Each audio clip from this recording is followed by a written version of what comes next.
Ladies and gentlemen, from Hot Springs, Arkansas, please welcome Betty Hightower.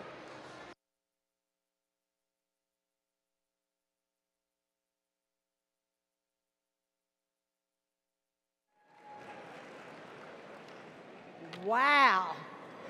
It does a mother's heart so much good to see 3,000 plus people sitting out there all agreeing on the same simple fact: every man, woman, boy, girl should be treated equally, fairly, and respectfully.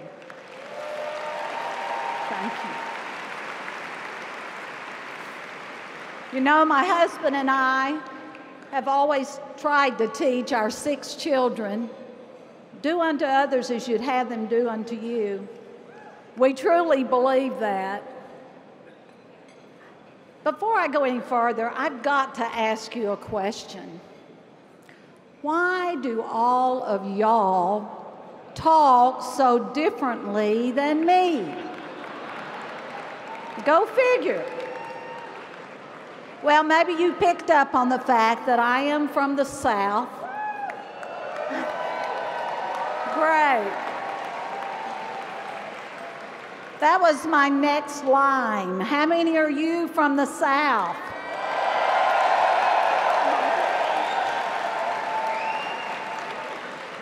We're looking good. We're looking good. And I know for a fact that HRC is going to continue to help us in the South to make more people understand, accept equality for everyone.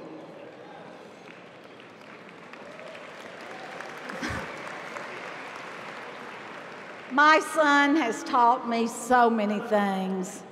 He truly, truly has. But the most important thing that he taught me is to have dialogue about equal rights. And let me tell you what, this Southern mother can have dialogue about her gay son, and I am so proud to do so.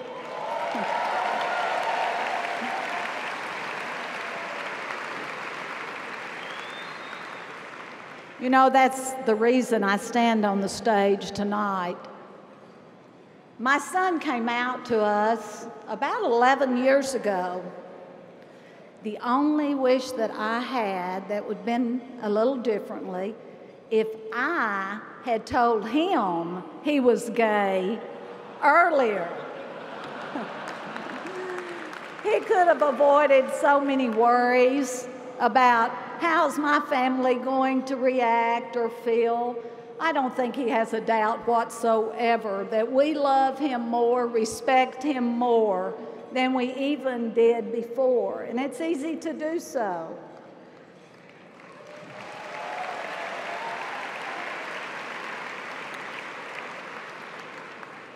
I woke up about 2 a.m. last week in Arkansas thinking, what am I going to say when I get up in front of 3,500 people? And thoughts kept coming to my mind, so I just thought, well, like most of you probably do, get up and write them down, which I did. Allow me to give you a few descriptive words that I wrote down when thinking of my son. Some of you will probably pick up on who this man is. He loves his family. He's passionate in his beliefs. He's so determined. He's very goal-oriented. He loves his family. He's generous. He's very intelligent. He's sensitive. Did I mention? You got it. He loves his family. He loves to explore new places and things. He thrives on a challenge. He is the best jungle gym for his 2 nephews, ages 3 and 6. He is the best brother and he is the most fantastic son anyone could ask for. Thank you. Lastly, and most importantly, he loves his family as we love him. My son's never forgotten that he's from Arkansas. And before I get carried away, and honey, I can get carried away, let's watch this short video. It's human rights for everybody. There is no difference. Live on and be yourself. We, the people, declare today that the most evident of truths, that all of us are created equal, is the star that guides us still. Just as it guided our forebears through Seneca Falls and Selma and Stonewall, just as it guided all those men and women, sung and unsung, who left footprints along this great mall, to hear a preacher say that we cannot walk alone. And I can't change, even if I tried, even if I wanted to. Just think about how far we have come, even since President Obama spoke those words at his second inauguration.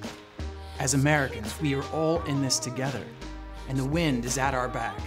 But there is so much work left to do. At this decisive moment in history, we are so fortunate to have a leader like Chad Griffin at the helm of the Human Rights Campaign. Because there is no one more determined to bring equality to everyone, everywhere.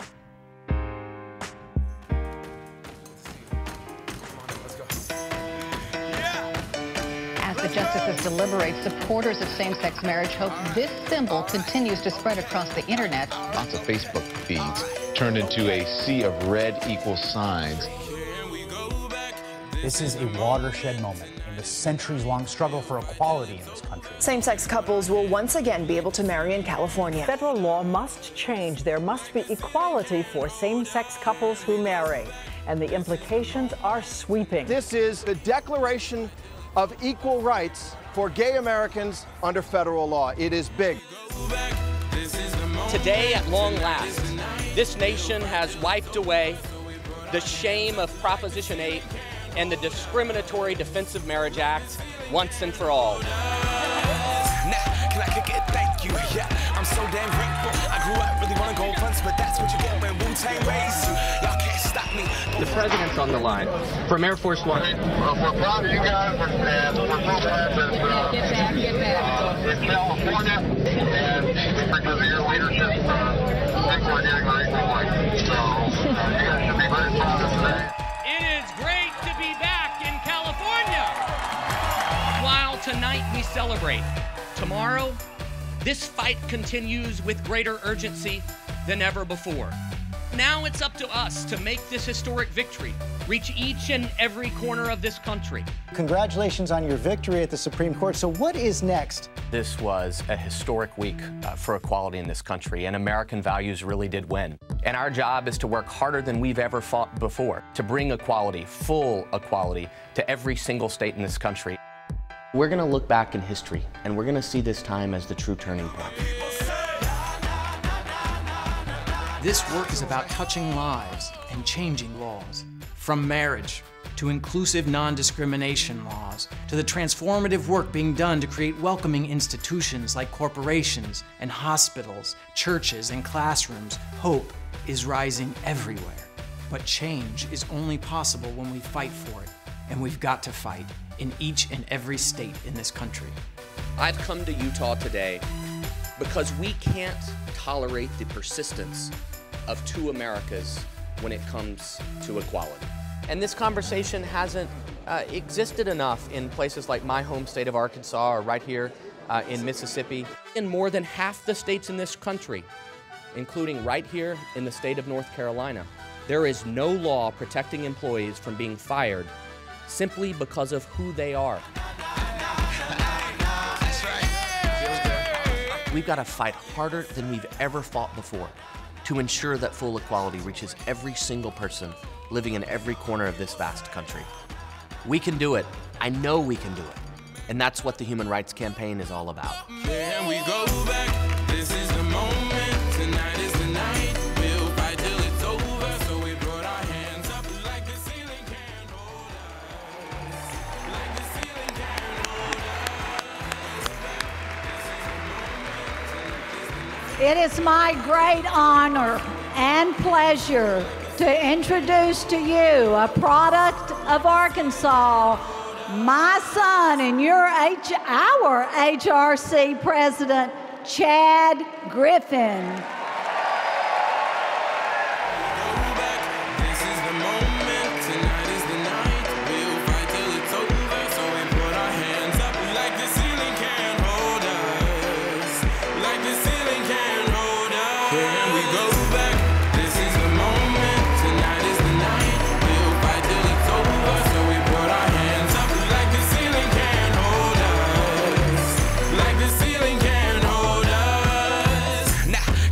Thank you, yeah, I'm so damn grateful. I grew up really wanna go fronts, but that's what you get when Wu-Tang raised you. Y'all can't stop me. Go hard like I got an 808 in my heartbeat. And I'm eating at the beat like it gave a little speed to a great white shark. Wow. How amazing is my sweet Southern mom?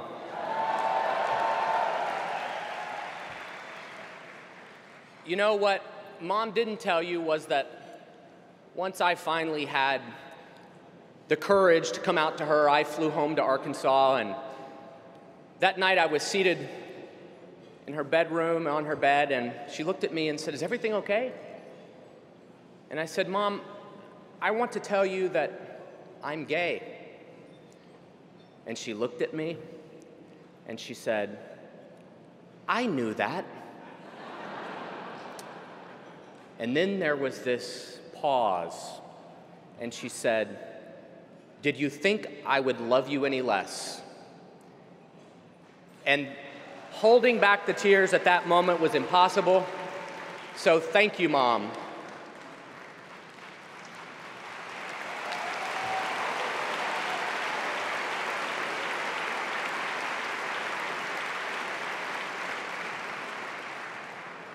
Tonight, after a year of unprecedented victories, here at this largest ever HRC National Dinner, we have so much to celebrate.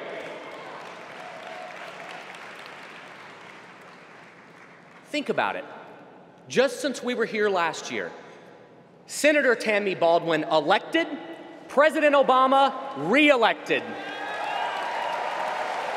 More Democrats standing with us and more Republicans standing up to join us. The destruction of DOMA and its 2 decades of discrimination and marriage equality in Maine, Maryland, Washington, Rhode Island, Delaware, Minnesota, and yes, California too.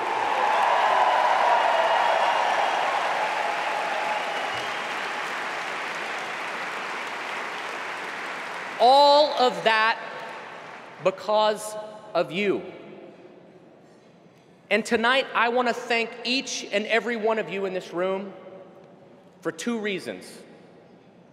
First, for showing the years of leadership that it took to win our movement's greatest achievements yet. And second, for coming here tonight to declare that this fight's not over until every single American in all 50 of our states can share in those same victories.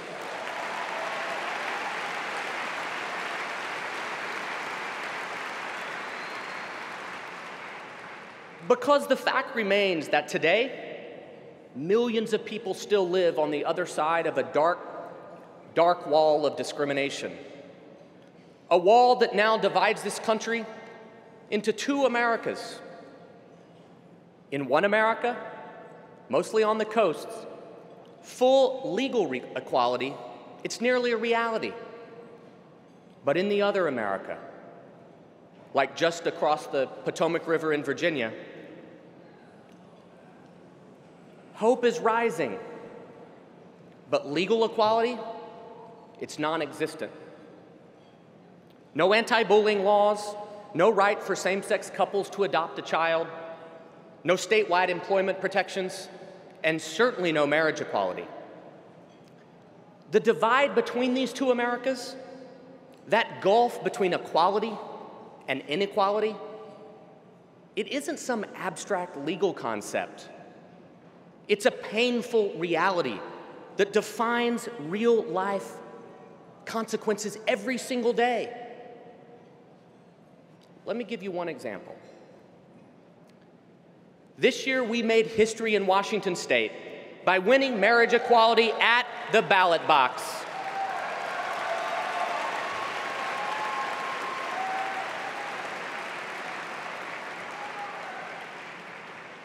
But on the eastern edge of that state, on a street called State Line Road, just outside of Spokane, that dark wall of discrimination still defines everyday life.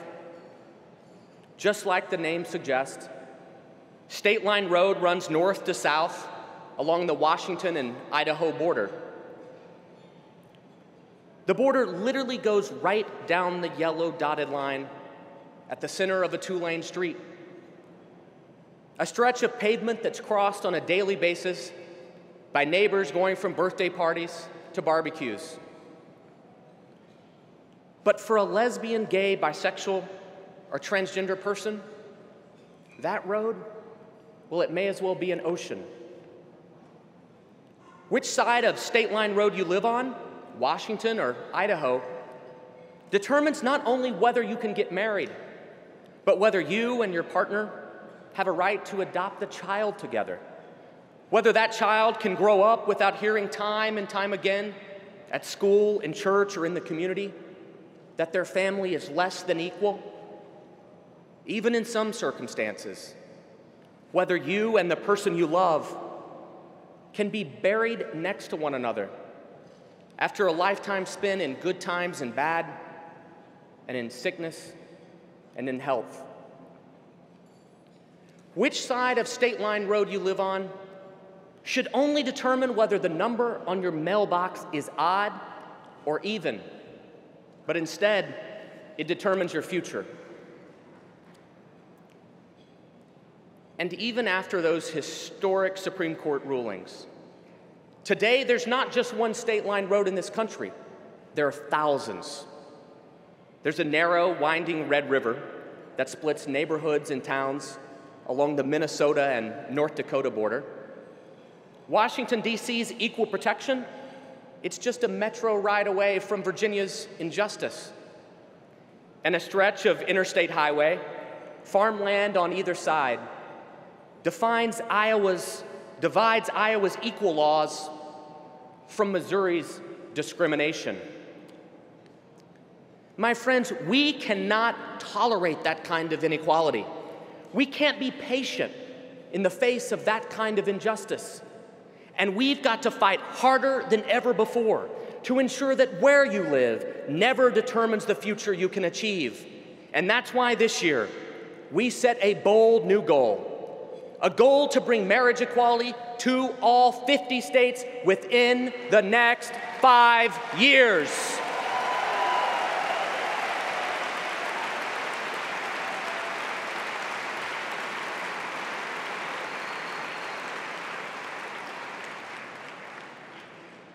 I know that you believe, like I do, that the rising tide of equality, full legal equality, can't leave anyone behind.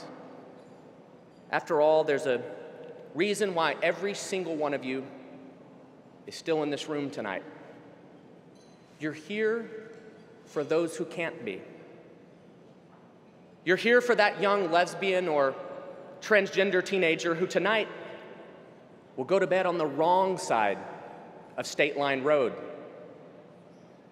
You're here for that young person that maybe you used to be in the Midwest or in the South or in any of the dozens of states that lack the most basic measures of equality. You're here because you know that In just a few hours, we'll all go back to our homes or hotel rooms. We'll shut the door and we'll fall asleep. But for that young person, he or she will go into their rooms, turn out the lights, get into bed, and instead of falling asleep, stare at the ceiling all night, fearing the potential doom of that next day. I certainly know what it's like to be that young person, even with an incredible mom like mine that you just met.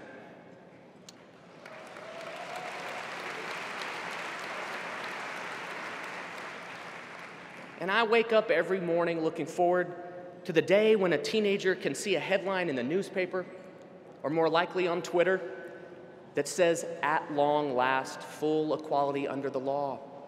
But that day isn't here yet either. I look forward to the day that INDA is the law of the land, and every classroom, every church pew, and every workplace welcomes that young person with open arms. But that day isn't here yet either.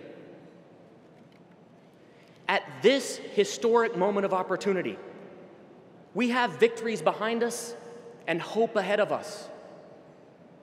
But the question tonight is, what are we going to do for that young person right now? What are we going to do? We've got to win. We've got to fight and win for them. We've got to dig deeper, push harder, move faster, and be bolder. We've got to fight like hell, and not just in Illinois, but in Oklahoma, not only in New Jersey, but in Ohio, in Nevada, in Idaho, in Mississippi, Alabama, and Arkansas too, until full equality reaches every person in every corner of this country, until State Line Road is just like any other street, and until two Americas finally become one. And at long last, we tear down that dark wall of discrimination everywhere, for everyone, forever. Thank you very much.